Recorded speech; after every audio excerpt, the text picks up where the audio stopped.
बस बेटा मैं 2 मिनट में। ये क्या है? मामा, आपने फिर मेरी गैर मौजूदगी में अपने जख्मों को कुरेदना शुरू कर दिया है ना?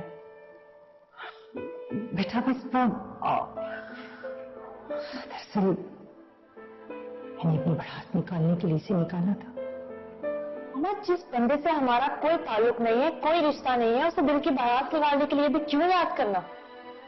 यादों के दरीचे बंद होने के बावजूद नजर में रहते हैं बेटा। मामा, आप इसी तरह से अगर अपनी यादों को याद करेंगी ना तो बीमार हो जाएंगी। बेटा, इंसान की जिंदगी पतझड़ की तरह होती है, कभी खुशी कभी गम। मामा, आप आइंदा ऐसा कुछ नहीं करेंगे और आपकी प्रॉब्लम को आसान करने के लिए मैं इस तस्वीर को अभी नहीं। जहां इस तस्वीर में नफरत के कांटे हैं, वहां मेरे आंगन का फूल भी है। मामा, आपके आंगन का फूल आपके सामने है। आप मुझसे वादा करें कि आज के बाद आप इस तस्वीर को निकाल के कभी नहीं देखेंगे। अच्छा बाबा, नहीं देखूंगी। अच्छा तुम बैठो, मैं नाश्ता लेकर आती। आप बैठे, मैं नाश्ता लेकर आती।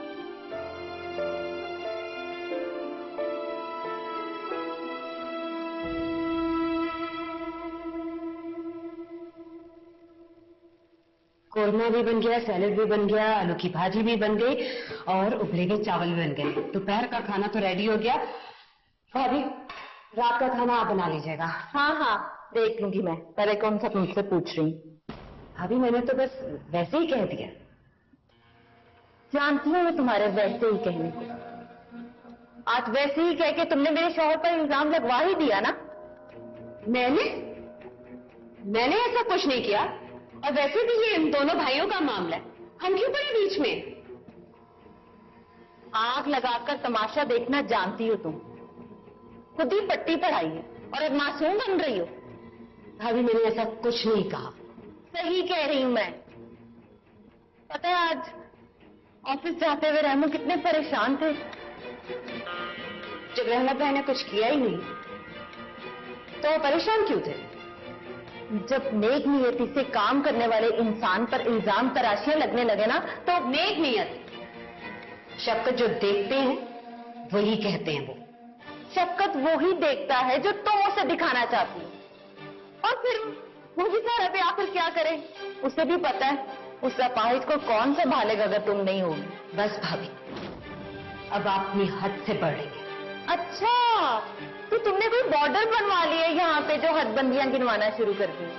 तुम लोगों ने कौन सा ख्याल रखा है हमारा जो हम रखें? हाँ, आपसे तो बात करना ही फजूल है। कर लो बात। वो रहमू था जो कुछ नहीं बोला था। मैं तो बुरे को उसके घर तक छोड़ के आती हूँ।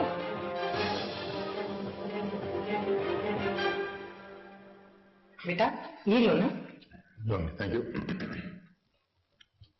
और लो ना। नहीं आंटी, बहुत खा लिया, थैंक यू।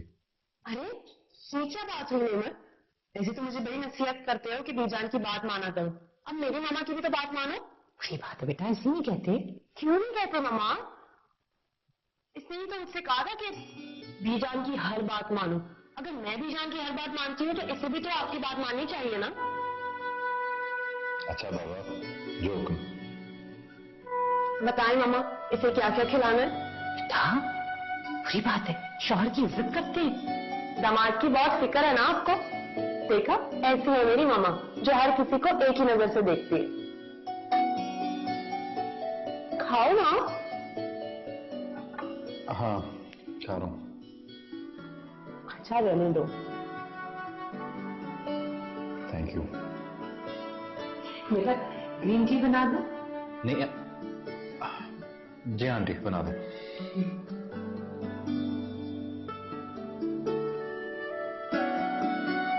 ग्रीन टी रहने देती यार, कहीं बाहर चलते हैं। घर से आके तो पता ही फिर भी रूटीन होगी।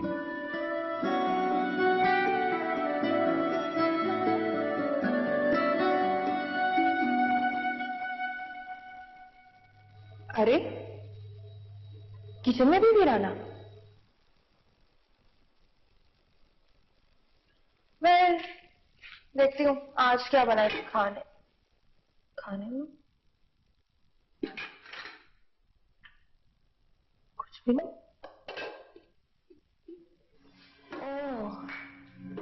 लगता है भाभियों की जंग इस घर में हलचल मचाने वाली है। इससे पहले ये बात दूर पकड़े, मैं जाकर बीजान को बात का भतंगड़ बना के सुना देती हूँ। इस तरह मेरा बदला भी पूरा हो जाएगा सादिया भाभी से और मजा आएगा।